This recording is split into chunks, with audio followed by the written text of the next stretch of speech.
성경에서 요셉을 평가하는 두 가지 아주 중요한 평가가 있습니다. 그 하나는 성경에서 요셉을 표현하고 평가할 때 하나님이 함께하는 사람. 또 한 가지 평가는 무엇입니까? 또 한 가지 평가는 오늘 그 말씀 우리가 살펴보려고 합니다. 38절 말씀에 나오죠. 오늘 38절 바로가 그의 신하들에게 이르되 이와 같이 하나님의 영에 감동된 사람을 우리가 어찌 찾으리요? 요셉은 하나님이 함께 하시는 사람으로 그 백성 앞에서 뿐만이 아니라 그와 함께 살고 있는 이방 앞에 그렇게 나타났고 보여졌습니다. 두 번째, 그 사람들이, 이방 사람들이 판단하기에 요셉은 하나님의 영에 감동된 사람이다. 오늘 이 부분을 조금 더 살펴보며 우리 요셉을 통하여서 우리의 삶에 귀한 교훈을 얻고자 합니다. 먼저 우리가 생각해 봐야 할 것은 성도는 하나님의 영에 감동된 사람이어야 한다는 것입니다. 요셉이 하나님의 영에 감동된 사람으로 그 땅에서 살았듯이 저와 여러분도 하나님의 영에 감동된 사람으로 살아야 합니다. 하나님께서 함께 하신다는 이런 평가를 듣는 것이 얼마나 귀한 평가입니까? 누구누구 뭐를 했다 이런 것을 떠나서 저 사람은 박 목사를 보니까 이 장로를 보니까 김 권사를 보니까 그 사람은 하나님이 함께 하신다. 축복이죠. 또 하나의 축복이 저 사람은 하나님의 영이 함께하고 하나님의 영에 늘 감동된 사람이다. 성령에 함께하는 사람이고 성령에 이끌리는 사람이다. 이것도 얼마나 귀한 평가입니까? 일 잘해, 똑똑해, 말 잘해, 실력 있어, 재력도 있어, 성품도 참 좋아, 일도 성실하게 잘해. 이런 평가도 아주 좋은 평가죠. 이런 것도 우리에게 필요하지만 그건 넘어서서 그 사람을 바라볼 때 요셉이 이런 모든 것 가지고 있었지만 바로가 볼 때는 그것을 넘어서는 인간의 재능을 넘어서는 인간의 지식을 넘어서는 그에게만 있는 뭔가 다른 것, 자기의 재능과 자기의 지혜로 사는 것이 아니라 그가 배운 지식으로 그가 가진 노하우로 사는 삶이 아니라 뭔가 다른 신성한 것, 그의 자신에게서 나오지 않는 그가 믿는 그 하나님에게서 나오는 것 같은 그런 지혜, 그것을 보았다는 것입니다. 이 친구에게는 뭔가 다른 것이 있어. 그런 경건함, 그런 지혜, 그런 명철을 느꼈다는 것입니다. 하나님의 영이 함께할 때 어떤 일이 일어납니까? 성경에서는 하나님의 영, 하나님의 지혜, 하나님의 명철이 나타날 때 가장 잘 나타나는 것을 창조 세계의 이 모습, 하나님이 창조하신 그 모습을 통하여서 하나님의 지혜, 하나님의 오묘하신 그 능력을 잘 나타낸다고 표현하고 있습니다. 창세기 1장 1절과 2절 말씀에 우리가 이런 말씀이 나옵니다. 태초에 하나님이 천지를 창조하시니라. 2절에 땅이 혼돈하고 공허하며 흑암이 깊음 위에 있고 하나님의 영이 수면 위에 운행하시니라. 혼돈하고 공허한 이 땅 위에 하나님의 영이 그 위에 임하시니까, 하나님의 영이 함께 하시니까 그곳에서 말씀이 선포되고, 그리고 그 공허하던 곳이 아름다운 조화로운 해달, 별, 우주, 만물이, 이 땅이 정말 아름다운 생명체로 가득하게 되는 아름다운 우주가 탄생합니다. 그리고 하나님의 영이 그곳에 함께할 때 혼돈되었던 그 모든 것에 새로운 질서가 생깁니다. 아름다운 질서가 이루어집니다. 사계절의 신비도 있습니다. 생명체의 신비도 있습니다. 우리가 이 세상을 살아갈 때 자연을 보면서, 우주의 오묘함을 보면서, 생명체의 오묘함을 보면서, 세포 안에 있는, DNA 안에 있는 이 인체의 생명체 움직이는 이 조화로운 모습을 통하여서 정말 이 창조주가 정말 오묘하다, 정말 지혜롭다, 그 지혜가 한이 없다는 것을 우리가 느끼지 않습니까? 하나님의 영이 함께할 때 이런 지혜, 이런 명철이 드러나게 되고, 이렇게 하나님이 영이 함께했다. 이게 히브리 말로는 루ach 엘로힘인데 하나님의 영. 그것이 또 한 번 다시 이 창세기에 쓰인 것이 바로 여기입니다. 하나님의 영이 이 혼돈과 공허한 세상 위에 함께하면서 아름다운 질서를 만들어내는 이런 능력을 나타냈듯이 그 동일하신 하나님의 영이 요셉 위에 거하니까 요셉이 얼마나 지혜롭고 얼마나 명철하게, 꿈을 해석할 뿐만이 아니라 그 해석을 어떻게 실행할지 그 지혜를 나타냅니다. 그 하나님의 영이 요셉에게 임하신 것과 동일하게 이 요셉의 삶이 예수 그리스도의 모습을 우리에게 보여주는데요. 예수님 위에도 하나님의 영이 임하셨습니다. 그 예수님께서 새 창조의 역사를 이루십니다. 예수님의 말씀이 얼마나 지혜로운 말씀입니까? 얼마나 큰 능력이 나타나고 혼돈되고 공허한 이 세상에 하나님의 은혜와 하나님의 질서를 회복해 주시는 하나님의 나라를 세워주십니다. 그렇게 예수 그리스도께서는 그의 영을 그의 교회에 부어주셨습니다. 고린도전서 3장 16절 말씀이죠. 너희는 너희가 하나님의 성전인 것과 하나님의 성령이 하나님의 영이 너희 안에 거하시는 것을 알지 못하느냐. 우리 안에 교회 안에 성도 안에 하나님의 영이 거하신다고 말합니다. 누가? 성도가. 교회는 하나님의 영이 거하는 사람, 하나님의 감동하신 하나님의 영이 거하는 사람입니다. 그의 영이 거하는 자는 그의 영에 거하는 것으로 만족하는 것이 아니라 그의 영으로 따라 살라고 말하고 있습니다. 갈라디아서 5장 16절 말씀이죠. 내가 너희에게 이르노니 너희는 성령을 따라 행하라. 그리하면 육체의 욕심을 이루지 아니하리라. 육체의 욕심, 자기의 생각을 따라서 살지 말고 성령을 따라서 행하라. 이 요셉의 상황에 비추어 보면 하나님의 영의 감동함으로 행하라는 거죠. 그렇게 살아내라는 것입니다. 하나님의 영, 성령의 감동은 하나님이 주시는 거죠. 하나님의 은혜입니다. 하나님 우리에게 주실 때 하나님의 영이 함께하는 사람이 되고, 하나님 우리에게 성령의 충만함을 주실 때 저와 여러분의 성령의 충만한 사람이 됩니다. 성령의 충만도 하나님의 성령도 하나님의 우리에게 주시는 은혜의 선물입니다. 하나님이 주권적인 역사로 우리에게 주시는 것입니다. 우리가 만들어가는 것은 아닙니다. 그럼에도 불구하고 우리가 기억해야 할 것이 있습니다. 성령의 충만은 하나님이 주시는 건데 우리가 그냥 가만히 있는 것이 아니라 성경은 분명하게 우리에게 성도들에게 권면합니다. 너희가 성령의 충만함을 받으라. 하나님이 주시는 건데요. 성령의 충만함을 받으라고 말합니다. 명령형이죠. 수동 명령형이라고 표현합니다.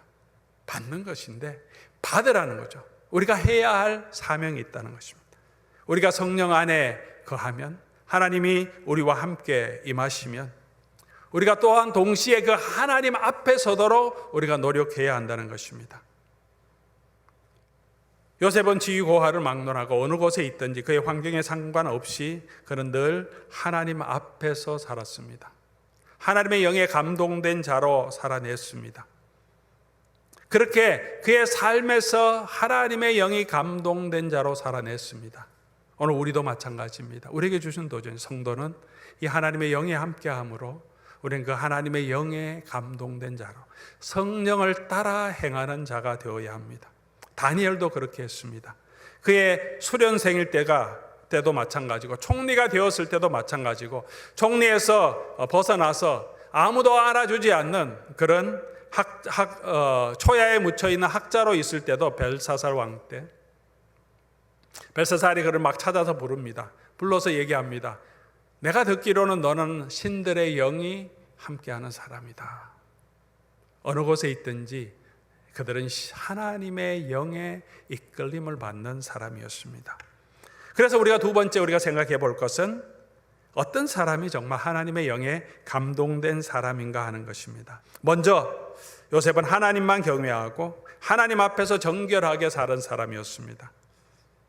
하나님의 영에 감동된 사람은 여호와를 섬기며 여호와만을 섬기며 여호와 하나님 앞에서 정결하게 사는 사람입니다. 요셉은 그의 마음을 정하고 하나님만 섬기는 자로 살았습니다. 어떻게 알 수 있습니까? 우리가 잘 아는 대로 창세기 39장 9절의 내용 보면 알 수 있습니다. 그가 보디발의 아내가 유혹할 때 이렇게 말하죠. 그런즉 내가 어찌 이 큰 악을 행하여 하나님께 죄를 지으리까? 하나님 앞에 사는 사람이고 하나님만 섬기는 사람이었습니다. 엄청난 유혹, 집요한 유혹이었습니다. 자신의 성적인 욕구를, 그 즐거움을 채울 수 있는 순간이었습니다. 아무도 모르게 즐길 수 있었지만 사람의 눈을 의식하지 않고 요셉은 하나님 앞에 서기로 작정하고 그렇게 살고 있습니다. 그는 언제나 하나님 앞에서 사람이 보든지 보지 않든지 하나님을 예배하는 자로, 하나님 앞에 서 있는 자로 살았습니다. 그는 남을 비난하지 않았습니다. 보디발은 분명히 이방신 애굽의 신을 섬겼을 것입니다. 당신은 애굽 신을 섬기는 사람이니까 나는 당신에게 순종하지 못하겠다. 당신 노예의 집에 일하면서 나는 아무것도 하지 않겠다고 하지 않았습니다. 바로가 수많은 우상과 신전을 만들었고 그 우상 숭배하는 그 신 제사장들과 함께 일하고 있지만 그래서 나는 바로를 섬기지 못하겠다고 하지 않았습니다. 그러나 그는 어느 곳에 있든지 자기 자신은 하나님을 섬기는 그 일을 포기하지 않았습니다. 오늘 우리가 예배에 대한 고민이 많은 시대입니다. 하나님 앞에 나와서 이 예배당에서 예배 드릴 수 없기 때문입니다. 모여서 예배 드려야 한다고 행정명령을 거부하고 모이는 교회도 있습니다. 어느 곳에 모이든지 더 중요한 것이 무엇입니까? 우리가 하나님만 섬기고 그리고 그 하나님 앞에서 정결하게 사는 우리의 삶의 자세가 더 중요합니다. 어쩔 수 없는 이런 상황에서 우리의 건강 때문에, 이웃의 건강 때문에 우리가 각자의 집에서 예배하지만 사랑하는 성도 여러분, 우리가 정한 그곳에서 아무도 보지 않지만 내가 그곳에서 일어나서 내 정한 그 시간에 다른 것에 방해되지 않고 삶을 정리하고 오늘 이 시간 우리가 하나님 앞에 나아가고 있습니까? 아니면 우리 마음이 흐트러지고 느슨해져서 그저 우리가 예배 앞에 나아가는 것이 TV 방송, 드라마 보는 것처럼 그런 자세로 봤다가 껐다가 일이 있으면 꺼놓고 나가고 그러면서 예배에 참여하고 있습니까? 하나님의 영에 감동된 사람은 그렇지 않다는 거죠. 왜 예배가 중요합니까? 그 예배의 모습 가운데 그 예배의 성공함을 통해서 우리의 삶에도 예배자로 살아갈 수 있는 가장 중요한 증거이기 때문입니다. 시편 16편 8절에 다윗이 고백합니다. 내가 여호와를 항상 내 앞에 모시며 그가 내 우편에 계심으로 내가 요동치 아니하리로다. 내가 여호와를 항상 내 앞에 모시며, 여호와는 항상 다윗과 함께 하십니다.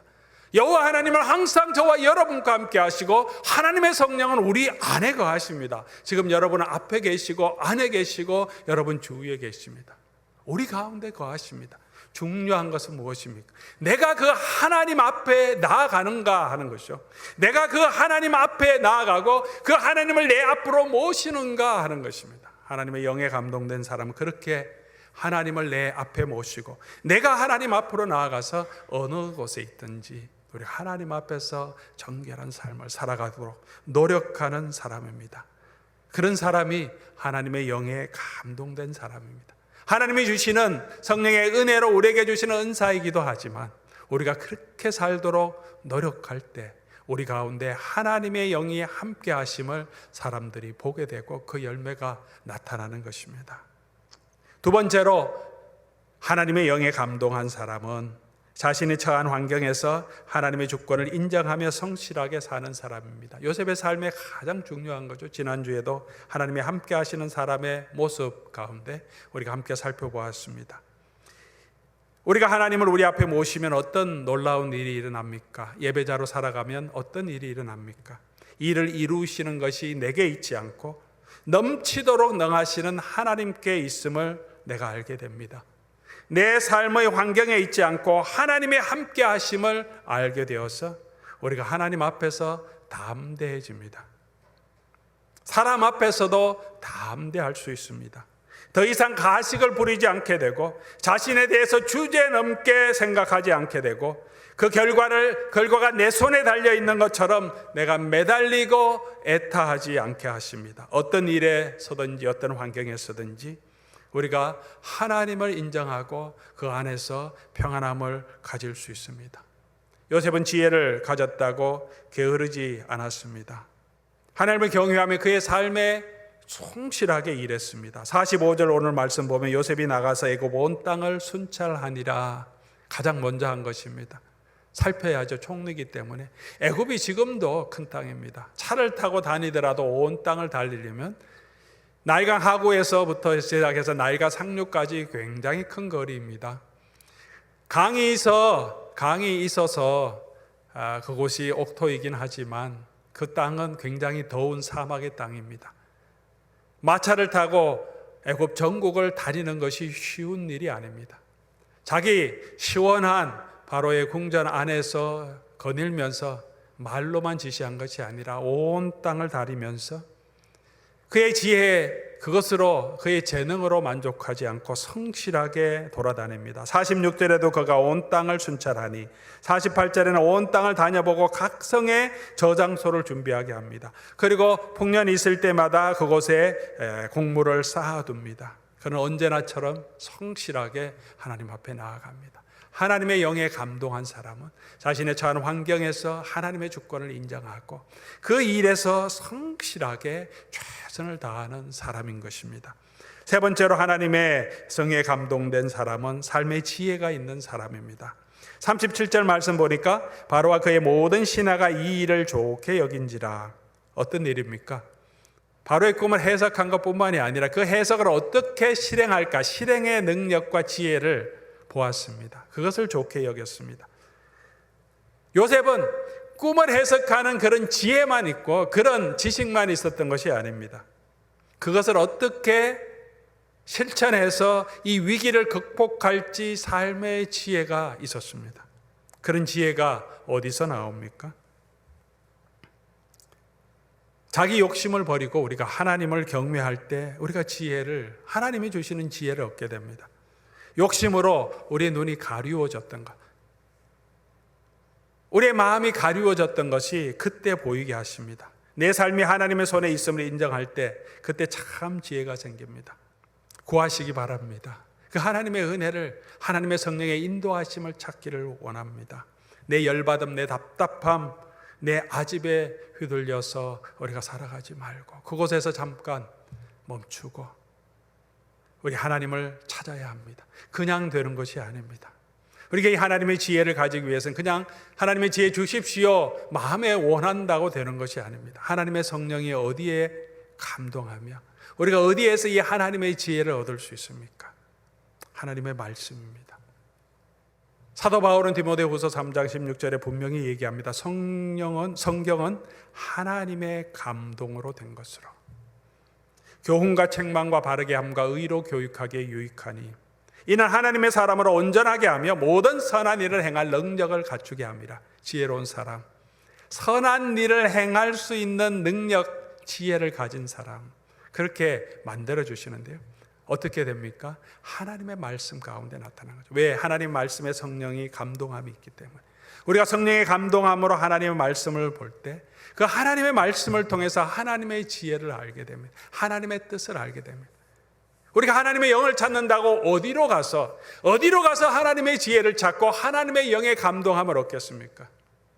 기도 가운데 또 하나님의 말씀을 붙들고 묵상하는 가운데 하나님의 그 말씀에 내가 순종하게 하심으로 깨닫게 해주시고 우리의 삶에도 그 삶에 막혔던 실타래를 풀리게 하는 그런 지혜를 하나님의 말씀이 주십니다.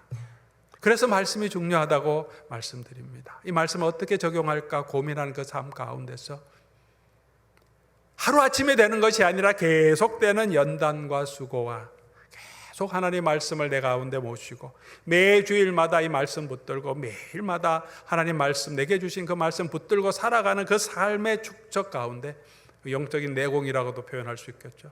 그 가운데 우리 가운데 성령의 지혜가 있는 사람으로 하나님께서 더 만들어주시고 성령에 더 사로잡힌 사람으로 저와 여러분을 만들어주시며 그 가운데 우리가 인생의 지혜를 주시고 막힌 관계도 조금씩 회복해가는 그런 하나님의 지혜를 얻게 됩니다. 직장생활 가운데서도 막힌 상사의 관계 가운데서도 풀어갈 수 있는 지혜를 우리 하나님 말씀을 통해서 줍니다. 매일 묵상하고 또 큐티하는 분들의 간증들을 우리가 들어보면 그런 문제들을 고민할 때 말씀 읽으면서 하나님이 주시는 그 말씀에 깨달음을 줍니다. 아, 이렇게 해야 되겠다. 이제 내가 돌아가서 이렇게 하면 되겠다. 그렇게 순종할 때 새로운 돌파구를 주시고 마음의 평안을 주시고 관계가 회복되게 하시는 그렇게 하나님의 평화의 도구로 사용하시는 많은 간증들이 우리가 있지 않습니까? 성령의 감동함으로 기록되어 있고 이곳에 하나님의 영과 하나님의 지혜가 있습니다. 우리가 그 말씀 앞으로 성령을 인도함을 따라서 그 말씀 앞으로 나아갈 때 하나님께서 우리에게도 그 지혜를 주시고 우리로 하여금 멍청한 자가 아니라 우둔한 자가 아니라 하나님의 영이 함께한 그런 지혜를 가진 자로 부부관계 가운데서도 자녀와의 관계 가운데서도 그런 하나님의 지혜를 허락해 주실 것입니다. 그런 하나님의 영이 저와 여러분과 함께하는 그런 사람으로 설 수 있기를 주의 이름으로 간절히 소원합니다. 마지막으로 믿지 않는 사람에게도 유익을 주며 칭찬을 들으며 인정받는 사람으로 서는 것, 하나님의 사람, 하나님의 영에 감동된 사람입니다. 우리 37절에 39절 바로와 그의 신하들에게 요셉은 또 인정받습니다. 이때뿐만이 아니죠. 우리가 스토리를 통해서 알 수 있죠. 보디바라의 집에서 간수장에게서 아버지에게 있어서도 어느 곳에 가든지 요셉은 주변 사람들에게 유익이 되고 인정받는 사람이었습니다. 각국 백성 온 나라 그리고 애굽 땅에 사람들이 이제 가뭄이 들었습니다. 양식이 없습니다. 바로가 뭐라고 합니까? 요셉에게 가라. 요셉에게 나가니 그들이 살 길이 열렸습니다. 사랑하는 성도 여러분, 우리가 요셉이든 그렇지 않든 우리의 삶의 어느 곳에 있든지 우리가 어떤 지위에 있든지 우리를 통해서 우리 주변 사람들에게 우리는 유익을 주고 있습니까? 그들에게 기쁨과 위로를 주고 있습니까? 그들에게 인정받는 사람으로 서 있습니까?